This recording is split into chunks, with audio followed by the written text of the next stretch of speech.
Hello, air signs. Welcome to your daily focus show. Sorry I didn't record last night. I was a little too tired. Happy Wednesday. For you today, we have the Five of Swords and the Queen of Wands in reverse. Now, Five of Swords, this card fives talk about conflict and tension, right? So this card, it's talking about a conflict and tension in terms of the way that you're thinking about a situation, or the way that your thoughts are around a situation, and it could be somebody other than you who's thinking this way also. So it's a card of betrayal, it's a card of loss, it's a card of somebody feeling that they are entitled to win no matter what happens, no matter what the cost of that winning is. So the ends justifies the means. Betraying somebody justifies winning. It's that winning at all costs type of thing that's going on. And it could be somebody else who's thinking this way, and you're the one who's paying the price for it, or the one who's being betrayed. Or it could be you who's thinking this way, and it's costing you dearly.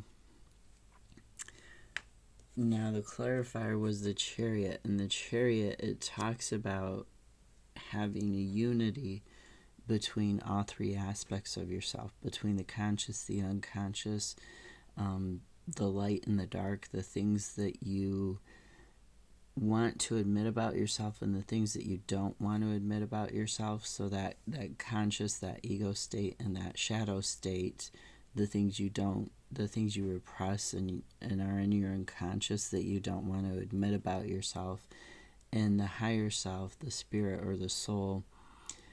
The Chariot talks about this unity, and this unity comes together, and that creates the willpower that drives you towards your goal, which is the Chariot card. The Chariot card is all about willpower, but first you have to have this unity before you can move towards your goal.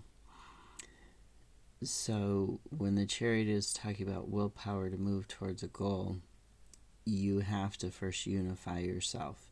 And then you see she's pulling, this is Helios pulling the sun behind her.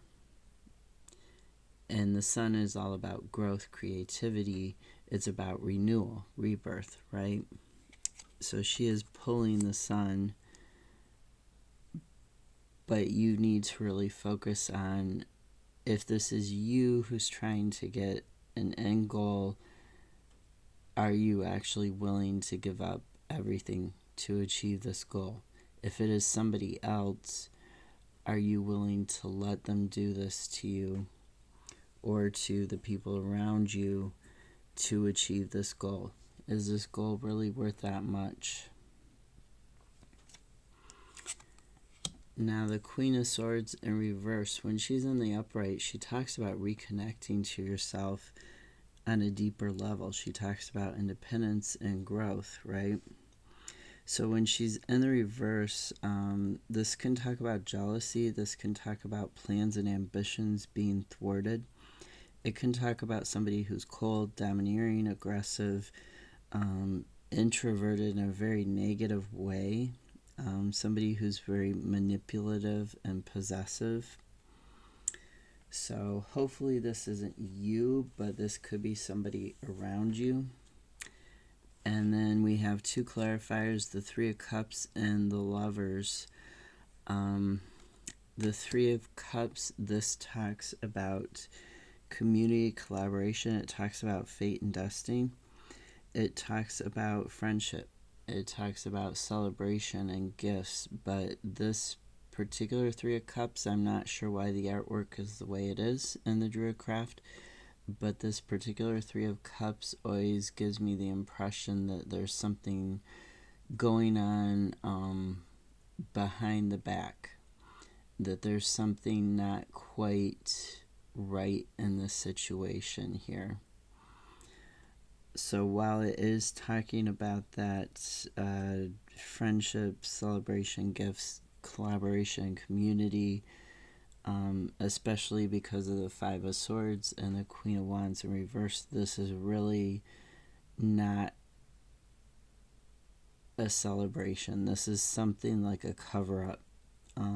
Something like, okay, we're going to celebrate and we're going to have bright, shiny objects and distract everybody from what's really going on. So, like the magician, when he's on stage, he's doing the trick and there's a bright, flashy object or beautiful woman that one hand is pointing to, but the other hand is doing the actual quote unquote magic, the actual trick. The other hand is doing the work.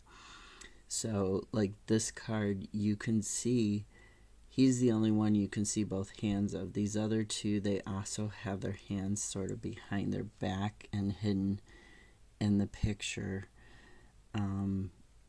So that's kind of, plus the looks on their faces. They don't quite look, like they're on the up and up, so to speak. They don't look like they're very truthful. So that's, just something to think about. The Lovers. This is also called the Choice card in the past. So the Lovers, it can literally mean lovers. It can also mean like a union of duality, so harmony and wholeness. It can mean surrendering to that harmony or wholeness, or people that you have a soul contract with, people that you have karma with. It can also talk about choosing to be in alignment with your values. So when we're talking about this community and celebration, this gift, it could literally mean a lover who's a friend, but it could also mean that you need to make the choice between yourself and these other people, or between yourself and this community that are sort of underhanded, because you need to be in alignment with your values. And you're not in alignment with your values, especially if you know or you suspect these people are shady and there's something going on and it's causing you to be disconnected from yourself. And what's hidden from you at the bottom of the deck, we have strength. That's inner strength. Overcoming your passions, overcoming negative things, gaining that knowledge and that ability to overcome them. And Nine of Cups, which talks about being in harmony and